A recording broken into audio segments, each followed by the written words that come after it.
Hi, good afternoon. My name is Candice Perry, Director of Stormwater at New Jersey Future, and I am pleased to welcome you to New Jersey's Environmental Justice Agenda for Water. Thank you so much for joining us. I am honored to introduce our guest, Kati Angarone, who is the Associate Commissioner for Science and Policy at the New Jersey Department of Environmental Protection, where she has worked for more than 20 years.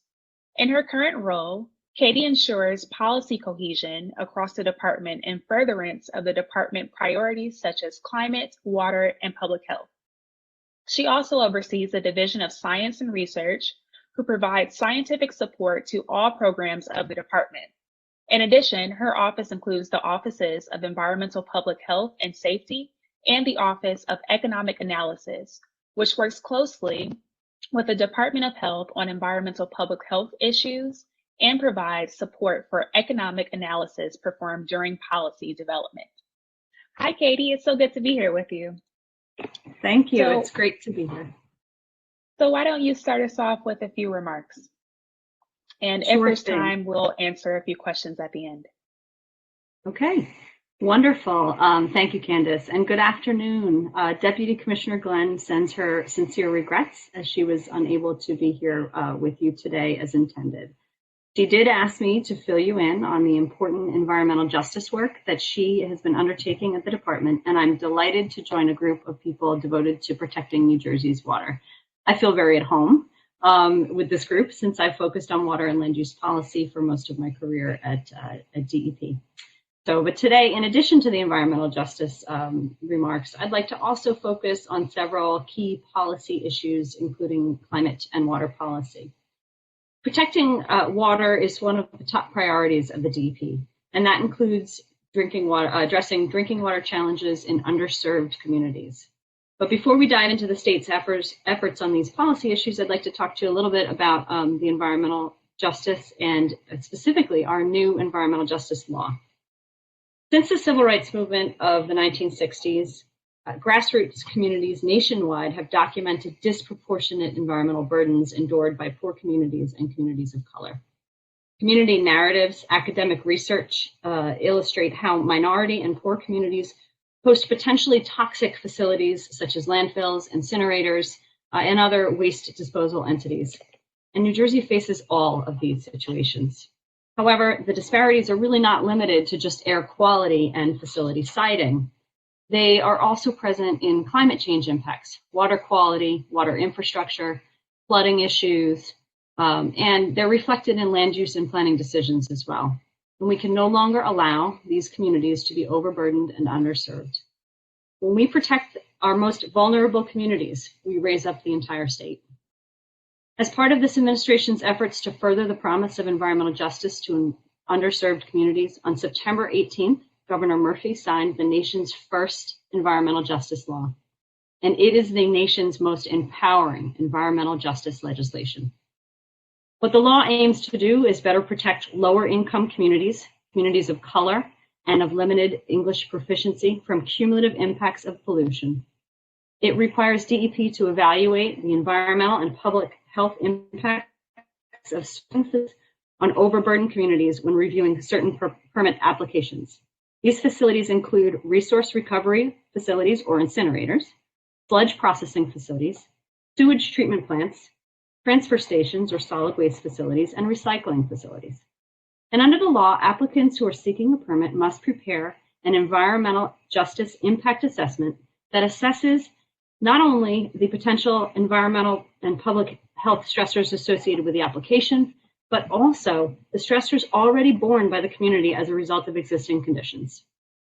And at a required public hearing, clear and full information about the application must be presented to the public.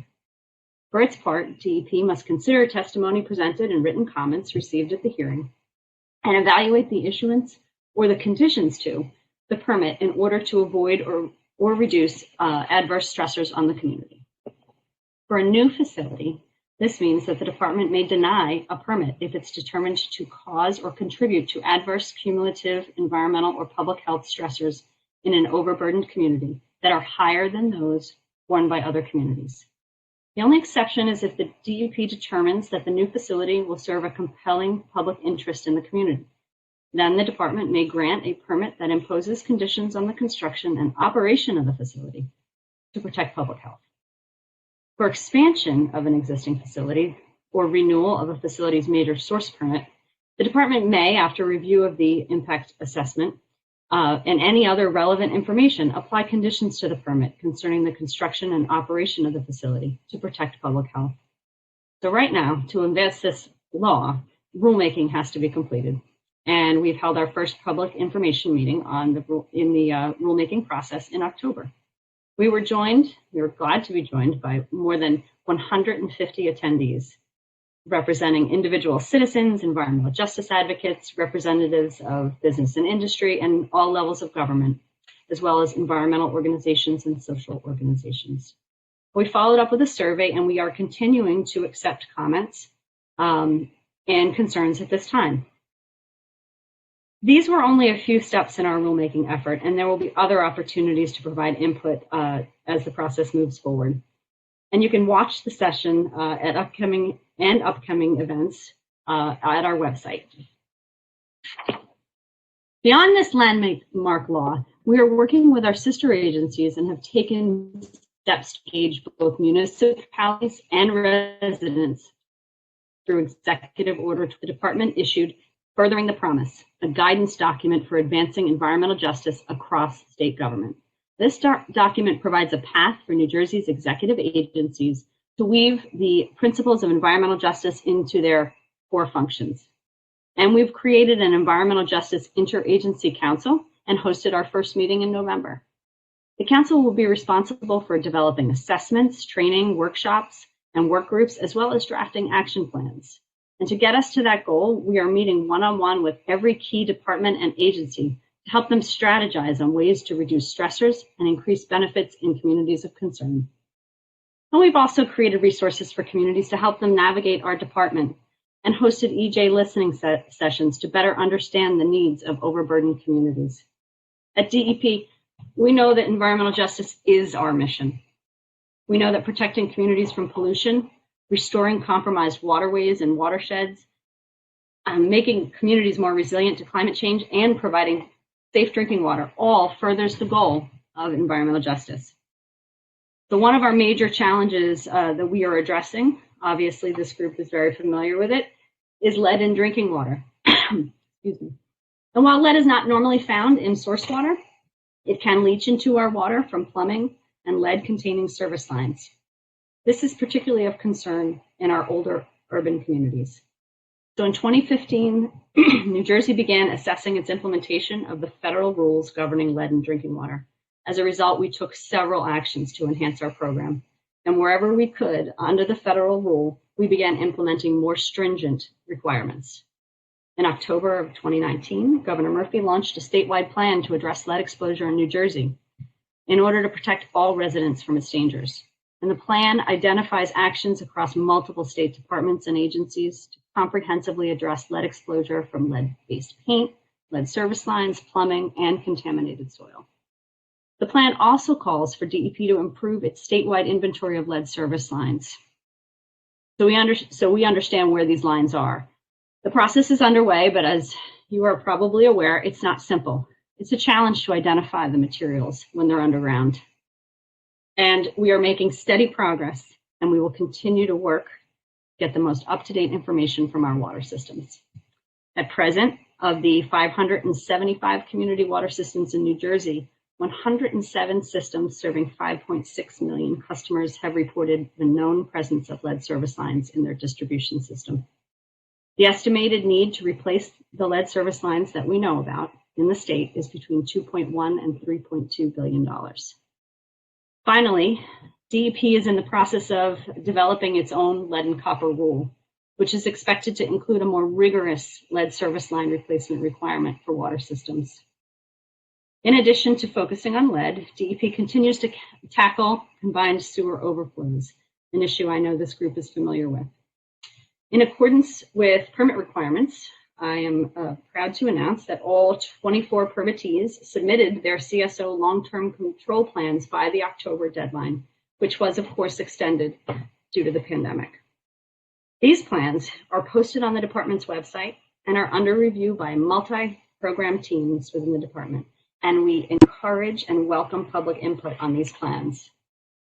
Further, the New Jersey Water Bank program is considering offering extended term financing up to 45 years for CSO abatement projects, as long as the useful life of the project, of course, is 45 years or greater. And I am comforted to know that despite the pandemic, we are seeing infrastructure projects continue, and DEP has been able to keep up with that demand. As most of you are likely aware, the New Jersey Water Bank is a partnership between DEP and the Infrastructure Bank, or IBank, through which the department provides interest-free loans combined with the IBank's market rate loans to provide low-cost financing for really important water infrastructure projects.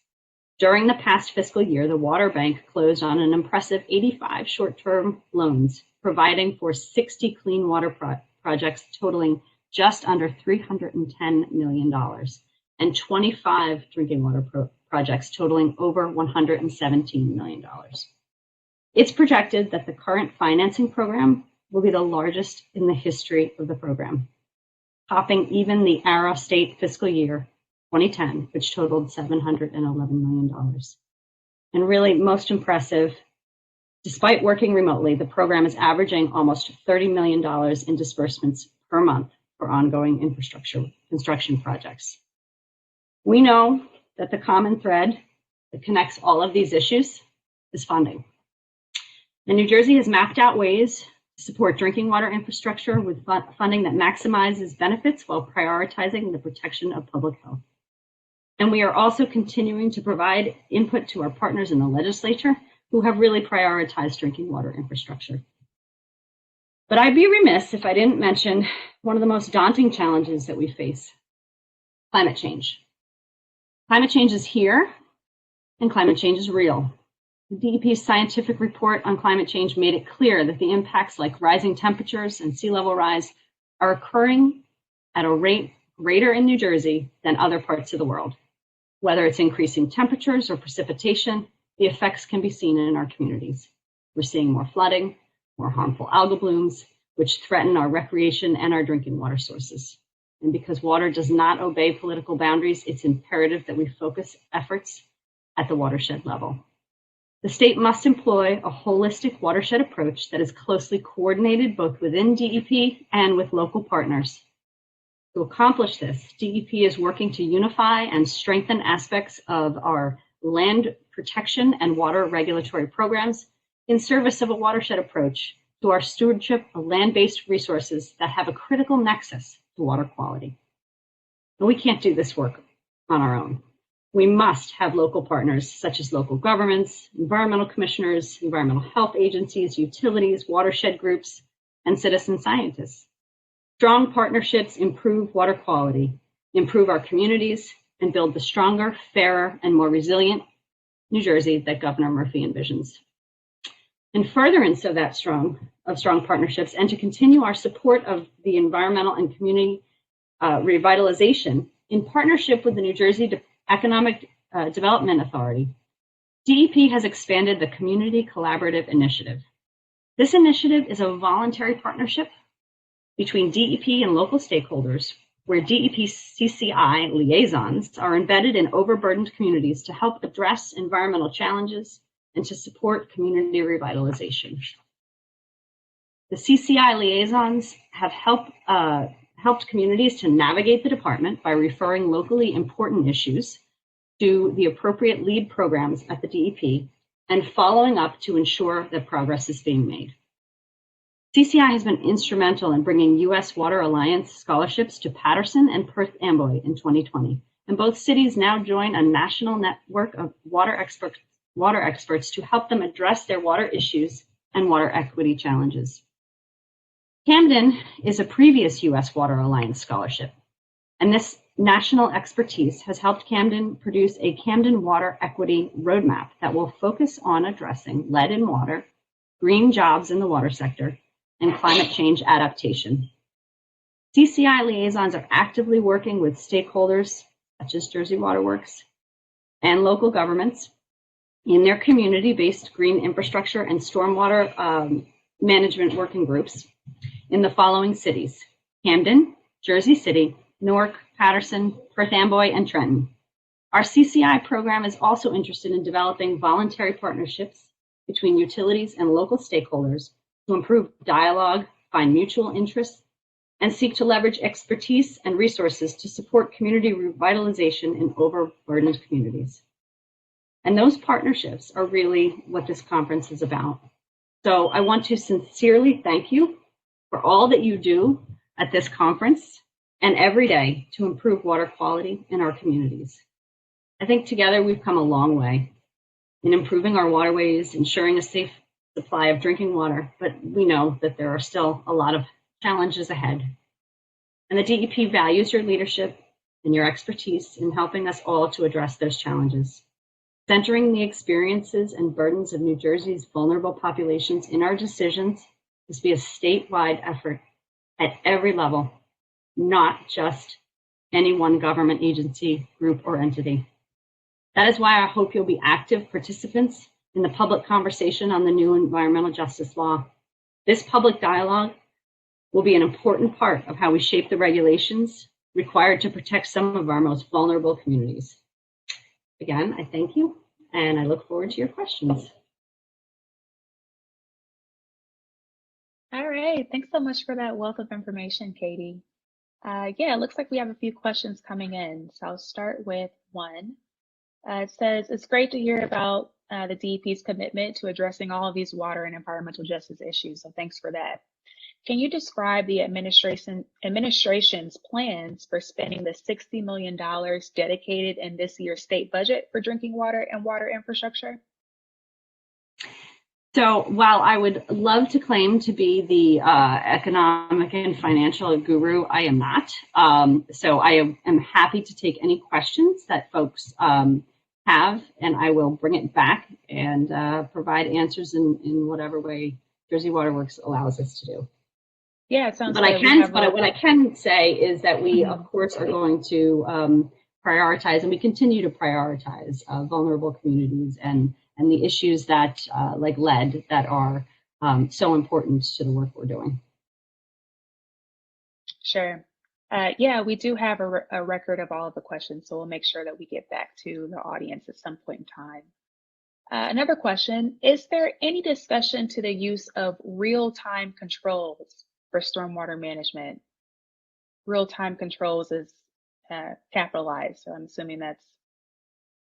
I'm assuming the question is referring to things like the Internet of Things, and that's something that we are constantly looking at. One of our principles is to base our decisions on the best available science. So we are always looking towards improving the ways and automating our decision making. So I can't say that we are already doing it, but it's definitely on our radar. I know that I've looked at, I believe it's Maryland DOT has using some smart ponds. So it's something that's on our radar, and I'm glad to have the Division of Science and Research under me so that we can look into issues like that and also talk to our other state sister agencies who could play a role in deploying things like that. Mm-hmm.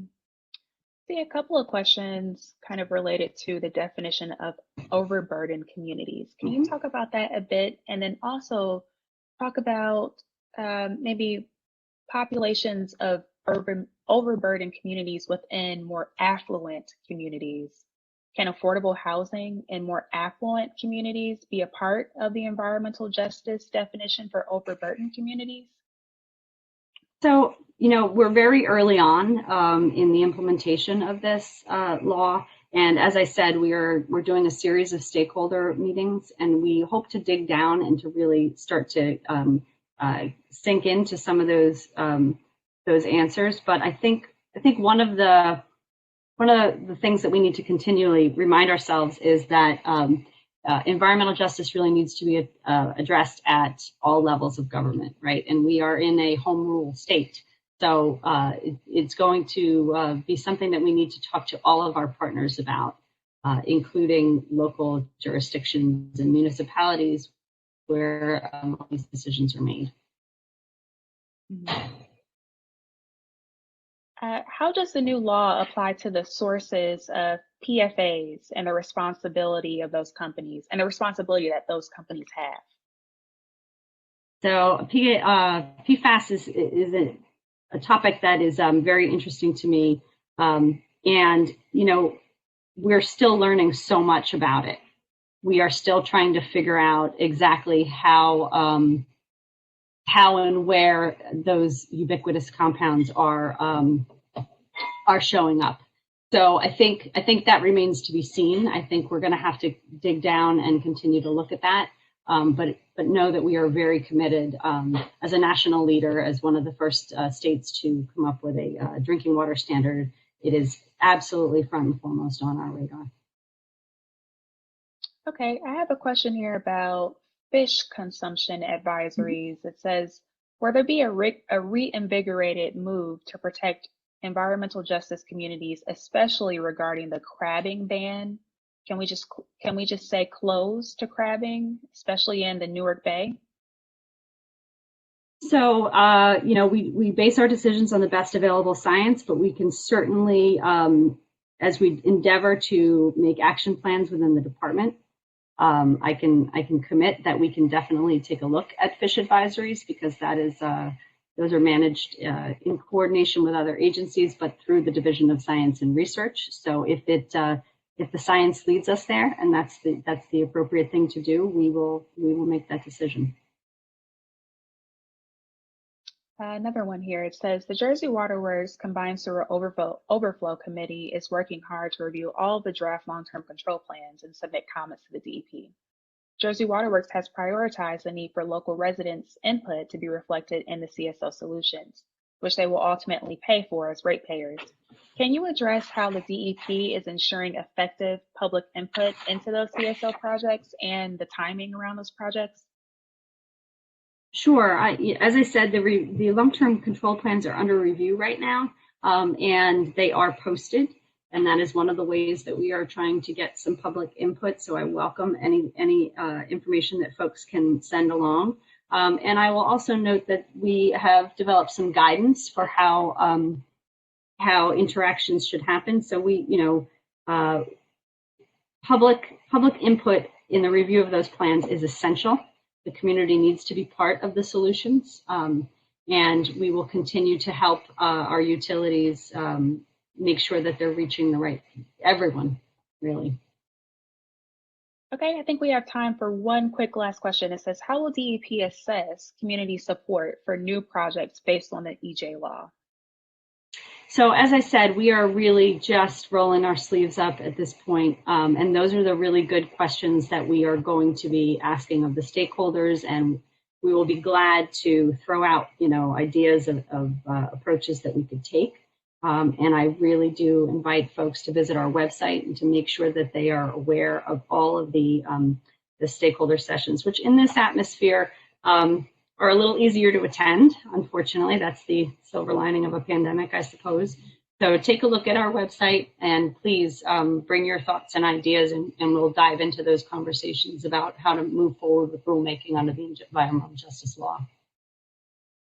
All right. Well, thanks so much for your time, Katie. I see a few thanks and, great presentation coming through on the chat as well. So I will echo those from the attendees. We thank you for your time, and it looks like the next session will be starting shortly. Enjoy, everyone. Thank you. Take care. All right. Bye-bye.